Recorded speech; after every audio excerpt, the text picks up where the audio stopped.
What if I told you that everything you thought about sub-DPS characters in Wuthering Waves is about to change? The conversation has been simple. If you want to spend your pools wisely, do you go for a main DPS or a pure support? Sub-DPS units, waste of resources, glorified filler, easily replaced. But then, Brant showed up and now Iuno is coming in a few days. Suddenly, the narrative we've been repeating since Yinlin launched might not hold up anymore. So, in this video, let's talk a little about the curse of the sub-DPS and salvation arriving. Yo, welcome back to the channel. Kamusta po sa inyong lahat? Wuthering Waves has always had great kit designs when it comes to its main carries. These units are breaking boundaries with their innovative gimmicks and gameplay mechanics, making it difficult to pass them up.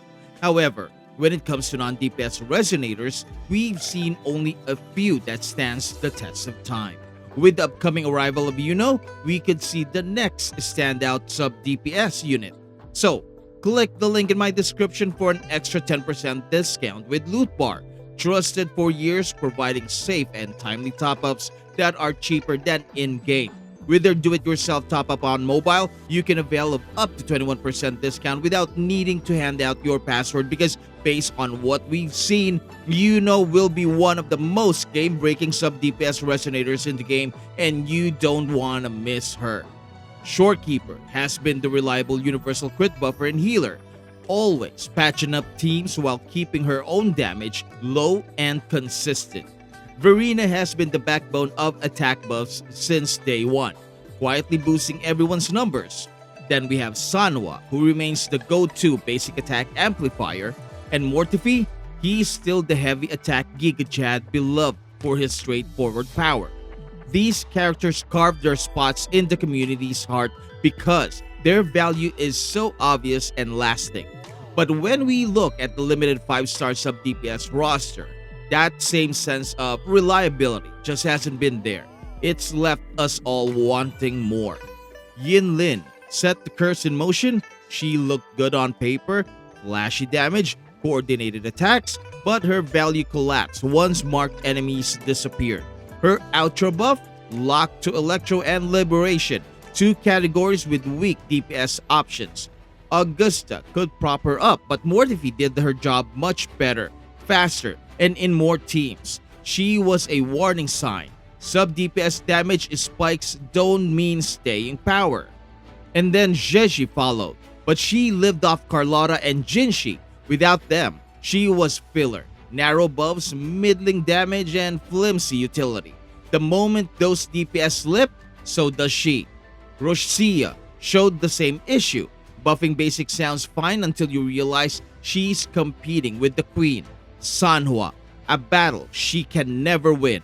Even in her best teams, she is also replaceable. Her big sounding 200 attack buff matched by others with less hassle and lower rarity.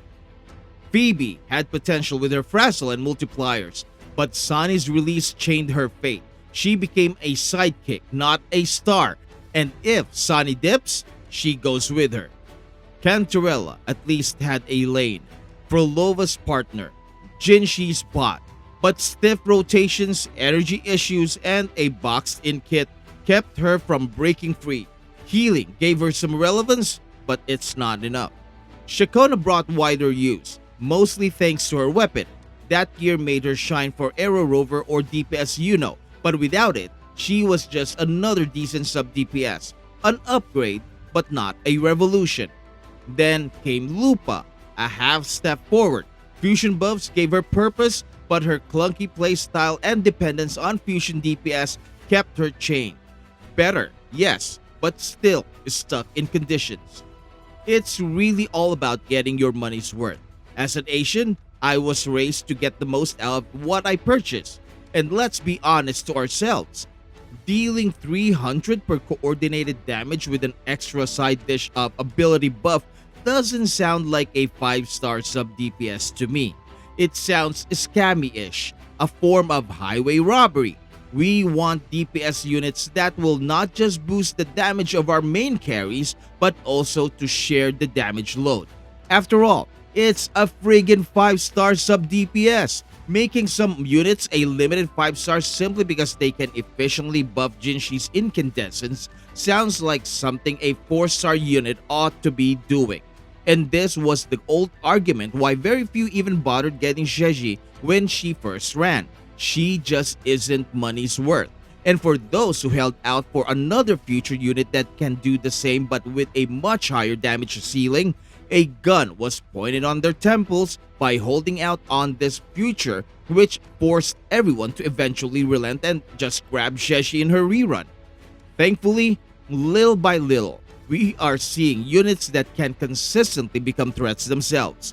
And that brings us to the real game changers, Brant and Iuno. These two don't just deal high damage, they deal the highest among all sub-DPS options. More importantly, they don't have restrictive conditions attached to that damage. Brant wants liberation buffs, but he doesn't need them to function. Iuno gets bonuses from sentience, but her core output is strong without it. Both can serve as main DPS if you need them to, which is something no other sub-DPS can absolutely claim. Brant's raw numbers make him the universal second best slot in any skilled DPS team. His kit is so well-rounded that he slides effortlessly into compositions that would otherwise be looking for a flex option. Iuno, on the other hand, is the dream sub-DPS for heavy attack characters. Her outro skill buffs heavy attack DPS without worrying about elemental restrictions. This makes her the kind of character you can slot into almost any lineup and immediately feel the impact. That's the magic here. Versatility. You don't need to cross your fingers that your favorite DPS stays relevant for these two to shine. You don't need to juggle awkward rotations or lock yourself into hyper-specific synergies. They just work, and they work everywhere. And here's where it gets even more exciting. Version 2.7 is introducing Shiyuan, a new sub-DPS and buffer support. An early preview suggests he might actually compete with or even surpass the numbers we're seeing from Iuno and Brant. His inherent buffs look strong. His outro skill seems tailor-made for echo-based units, and his crit buffs are the kind of utility that every roster is hungry for. If he delivers, he won't just be good, he'll redefine what people expect from the sub-DPS role. So, here's the big takeaway. Once upon a time, sub-DPS 5 stars were the butt of the joke, chained to restrictive kits and niche synergies. Iuno and Brant have rewritten that story, proving that this role can finally be worth your pulls. And with Shiyuan stepping onto the stage, we might be looking at the golden age of sub-DPS characters. And that's why Iuno's arrival matters so much. She doesn't just add another unit to the roster, she breaks the sub-DPS curse and paves the way for what comes next. Now, the only question left is, do you believe it? Are Iuno and Brant and maybe Shiyuan the future template for all sub-DPS in Wuthering Waves? Or are they just exceptions to a doomed archetype? Let me know what you think in the comments below. And if this video resonated with you, please leave a like and subscribe to the channel for massive 50-50 wins. Hit that bell for added asteroids. Thank you so much for watching. Maraming salamat po, and I will see you on the next video drop. Goodbye.